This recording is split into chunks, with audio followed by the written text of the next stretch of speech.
championship event. It will be number 3 seed Ebonite Nitro R from Hopkinsville, Kentucky, against number 4 Team USA, a winner in our first match by 81 pins over Team Scandinavia.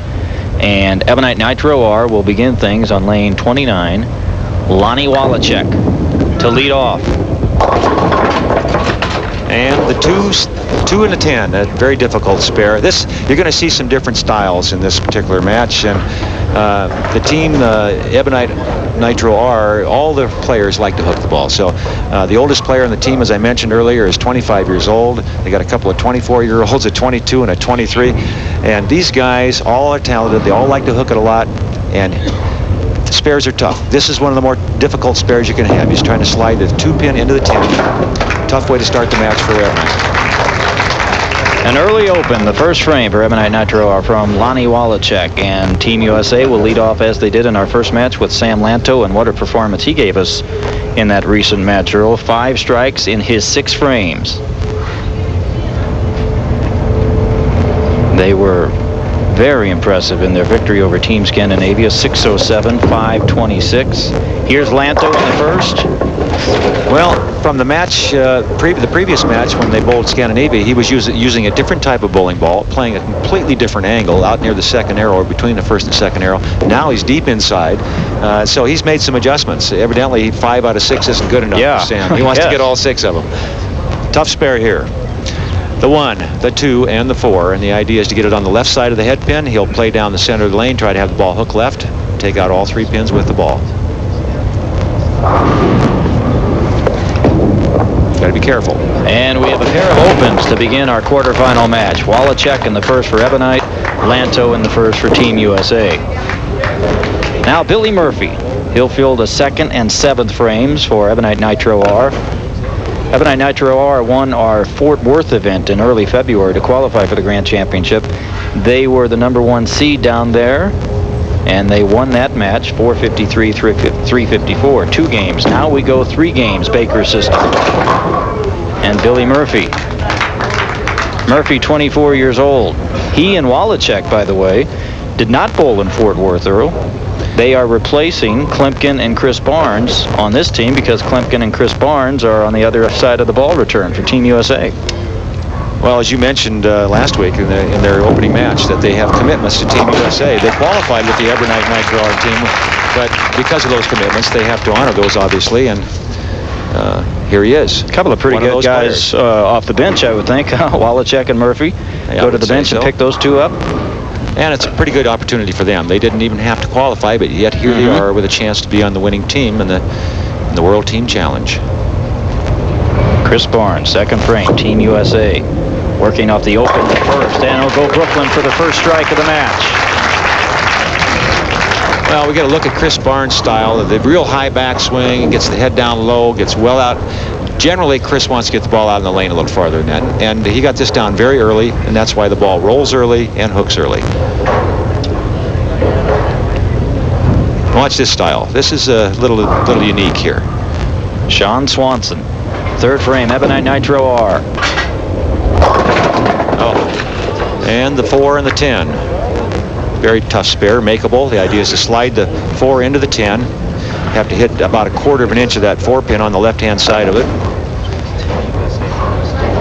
Swanson, just 24 years old. In fact, this entire Ebonite Nitro R team are very young, as you've mentioned. Wallachek, 23, Murphy, 24. Here's Swanson, 24 years old. And another open for Ebonite. That's 2 opens in the first 3 frames for Ebonite Nitro R. And a team chance here for Team USA to get out to a pretty good early lead. Here's Robert Smith. And talking to their coaches, they talked Robert Smith into switching the type of bowling ball he's using. He went from using a reactive resin to what is a hard-shelled plastic ball now for his strike ball. Let's see how it reacts for him. I don't think he's going to like that very much. So he might go back and punch the coach here in the nose. That coach being American Bowling Congress champion, Masters champion, Mike Lastowski. You see with his hand to his mouth there, sitting directly behind the players. He looks a little startled that this ball never gripped the lane. Well, it's a hard shell plastic ball. It's not supposed to. But he tried to hook it when it's not supposed to hook. Tough spare. 1, 2, 4, and 7. Left side of the head pin. And he opens in the third. So we've had a trade-off, a couple of opens and one spare for each team as we're just underway in our quarterfinal match. Ebonite Nitro are our number 3 seed, and Team USA our number 4 seed. Team USA with a 2-pin lead, but we're just underway. 3 frames gone in our quarterfinal match. First game, remember, 3 games, total pinfall in the Baker. 4th frame for Ebonite Nitro R is Paul Fleming. Good style here, real good release on the ball. Good player, likes to play deep inside. Evan got away from him. He's really deep. He's way on the left side of the lane, trying to throw it to the right and hook it back, and that one just never skidded enough to get to the right-hand side of the headpin. The lanes are getting tougher, and here's a look at it. Watch this. He's trying to play way deep inside. The ball actually never gets to the right-hand side of the headpin. He's fortunate to get part of the headpin and leave himself a very easy spare. This is a chance to line up. This is where the good player will make an adjustment for his strike shot here and see if he gets a better ball reaction, knowing he gets another shot on this lane later on in the match. Like that. Now, see, that's a good shot. That's a strike ball. But Fleming normally, Earl, in his normal side would not start that deep, huh? Well, all these players are capable of playing that angle. It's just wherever you feel comfortable on and getting, or you feel you're getting your best ball reaction, and that's what the talent on these 10 guys that are bowling this match right now are as good a talented group of players as you're going to find anywhere. You'd be hard put to find 10 better players than this. David Garber in the 4th for Team USA, and there's a strike for Garber. He has a little bit of a different style also. He plants the foot, straightens out the knee, and gets the ball well out in the lane, 8-9 feet in the air, and that keeps it from hooking early, and that's how he keeps it on line. He's very strong, very physical player. And the team captain. Anchorman for Ebonite, Chad Murphy, just 22 years old, and yet they put him in this 5-hole, and that's why. And you can see where he's playing. He's back and he's way inside on the lane over there. And the Team USA boys are watching this and saying, hey, what are these guys doing? What do they know that maybe we don't know? See where he's sliding almost in the left-hand channel, getting the ball way down the lane before it finally gets to the right-hand side. And that's ball speed and revolutions. It takes a lot of talent to play that angle and still be able to strike. Now with 3 frames, Earl, please explain for us how they'll work the lanes. They start here on 29 for Ebonite and on 30 for Team USA. Then what? Well, they'll complete this game on that lane. Then they'll go and switch lanes and hold a game and a half on the other lane. For Team USA, that's a full game on lane 30, then a game and a half on lane 29. Then they'll come back for the last 5 frames of the 3rd game and bowl that on lane 30. Now Team USA, of course, qualified out of our international pool, and here's how they climb the ladder. They were second, then up to first, and then finally our number 4 seed. Now Klimpkin in the 5th.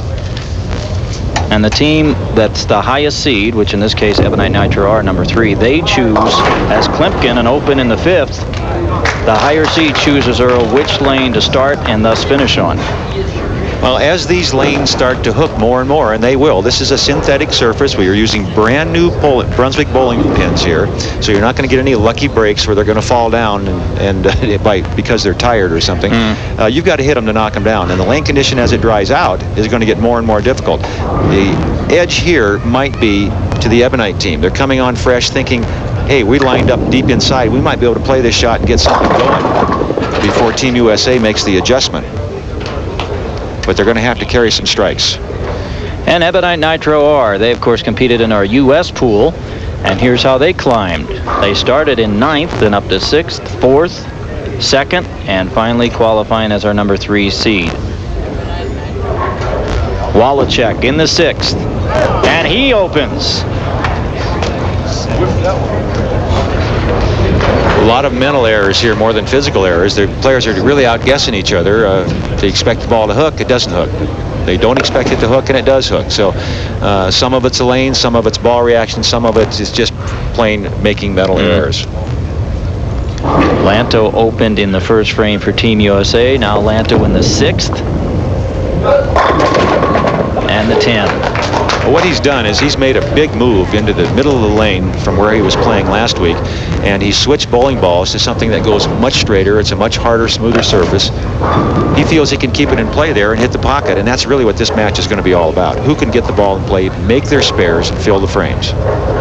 3 games, total pins. Lanto's married, has a daughter, he's 30 years old. Picks up the spare in the 6th. In the crowd tonight, Hall of Famer Dick Weber. In fact, his team competed here, Earl. The Weber's Lanes, the winners in St. Louis, and they did well. They finished 10th here. Well, when you say bowling, the first name that comes to my mind is Dick Weber. He's not just a legend, he is bowling. Billy Murphy, 7th frame, Ebonite. Murphy is spare in the 2nd, and the 7 won't go. That's what I was talking about, those new pins. That's flat bottom down there. He had it nudged a little bit and had it rocking, but that deep angle, all that ball speed, he really didn't quite get the finish on the back that he needed to get that 5-pin into the 7. But from that angle, that was a tremendous shot. And here, look at the pin action. The 5-pin, just enough of it to get it over there, but not enough to knock it down. More importantly, he filled the frame with the spare. That's like a victory in itself right now, the way things are going for these two teams. All year long, we've said that's one of the keys, Earl, is fill the frames, fill the frames. It's probably more important in difficult conditions such as tonight. Well, right now, it's almost harder to get the spares than it is to get the strikes. And here's Chris Barnes last time up on this lane. He crossed the head pin, got the Brooklyn strike. Let's see if he makes any kind of an adjustment. Well, he did, but he just got in a worse position, got it up in the middle of the head pin and left the 3, the 6, the 9, and the 10. And this is a tough spare with just the 3, 6, 10. Now he's got the 9 back there, which means he has to get the ball between the 3 and the 6 pin and have it driving hard enough to get back and hit that 9 pin. Of course, the 6 pin then would take out the 10. Tough spare.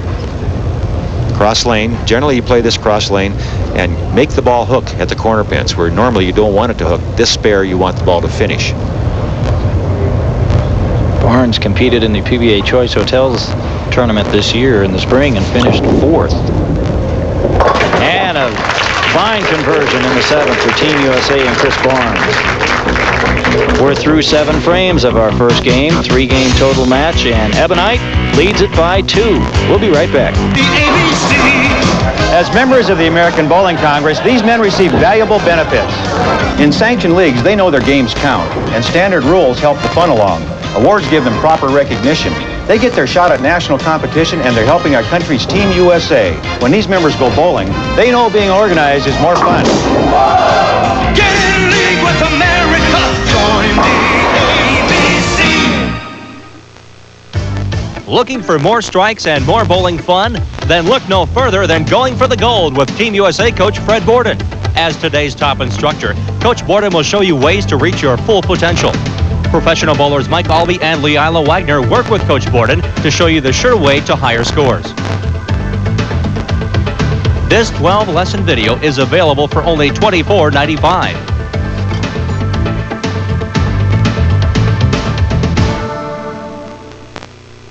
Mike Albee on bowling. Getting the right grip is really important for a good game. Hey, Mike, here's a tip. The American Bowling Congress is teamed with Marine Midland Bank to offer a Gold MasterCard with a great 12.9% on transfer balances. Get a grip on your finances by using your line of credit checks. You get a free subscription to Bowling Magazine, and you'll support the ABC every time you use your card. That's a great tip. Thanks, Mike. Hey, get your own card. The ABC MasterCard. Team USA leads by 6 through 8 frames of our first game of this 3-game total pinfall Baker system match, the quarterfinal match of our Grand Championship event in Reno Hilton at the Reno Hilton Lanes in Reno, Nevada. Now 9th frame, Paul Fleming for Ebonite. And they're all confused, Earl. While we were away, a pair of opens, one for Swanson, one for Smith. Well, you know what it really comes down to. Yes, they're confused, and spare making is really the most important thing for both teams right now. And this is not an easy spare, obviously, the 3 and the 9. Try to get both pins with the ball. But what it comes down to is keeping your cool. Don't let it get away from you. Don't get up there thinking, hey, you know, this match is going to be, we're going to get killed in this match because we can't get lined up. Both teams are struggling. It's anybody's match. And it doesn't matter what your score is, just if you've got more than the other guy. That's really what counts. If you win with 140, it's just as good as winning with 240. Ninth frame for Team USA. This is David Garber, second year as a Team USA member for Garber. Plus, in 1992, he was an alternate to Team USA. Looks like a middleweight boxing champion, doesn't he? Doesn't he? He's ready, and this guy's very strong. He plants that foot at the line and just yanks that ball through. Garber struck on his first frame and couldn't get the 7 to fall. Well, not only is it hard to hit the pocket, but the carry isn't real good. Again, going back to the brand new Brunswick pins, you've got to hit them to get them. And spares are tough. Tendency for this shot, if he plays it from the right-hand side of the lane, is for the ball to hook very hard once it crosses onto the left side. If he plays it down the left side of the lane, it might skid by it on the right. So let's see what happens. Down the middle. And got it. It's strange, really. You can almost, if you try to read the faces of the people in the audience when we get that one shot, it's almost like they're talking to themselves, too, about what can they do? What adjustments can they make? Well, Team USA up by 6. They've been watching these players. Most of the audience that's here has been here throughout the tournament. They've watched them day after day in the qualifying rounds and such, and now they're watching two very talented teams really struggling. Chad Murphy in the 10th. Oh, he's not struggling. He's 2 for 2 so far tonight. Well, you can see the look on his face. It's like, how can that ball strike? From that angle, come on, guys, you're kidding, right?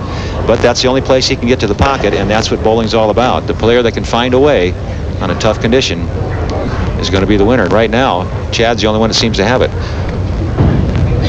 Chad bowls for Wichita State, as do several of his opponents tonight. Chris Barnes and Garber, Klimpkin. Wichita State well represented at our Grand Championship event. And he can't believe that ball didn't hook enough to get back. The only reason he's playing the lanes or is lined up where he is because the lanes are hooking so much he can't control it. So what he's doing is getting into the only part of the lane he can get the ball to skid far enough that he can keep it on the right-hand side of the head pin. And he thought that ball should have hooked back, but it didn't. So he's a little bit confused. Here's another look at it. See where he's sliding over by the channel. The ball's going between his second and third arrow on the left-hand side, and he never really got back to the head pin. So a fine opening game for Ebonite here at a 141, and I'm not making fun of them, but I'll tell you what, that's the talent that team has. That's not the kind of game they expected to bowl in their opening match. Yet they're only down by 6 at the moment.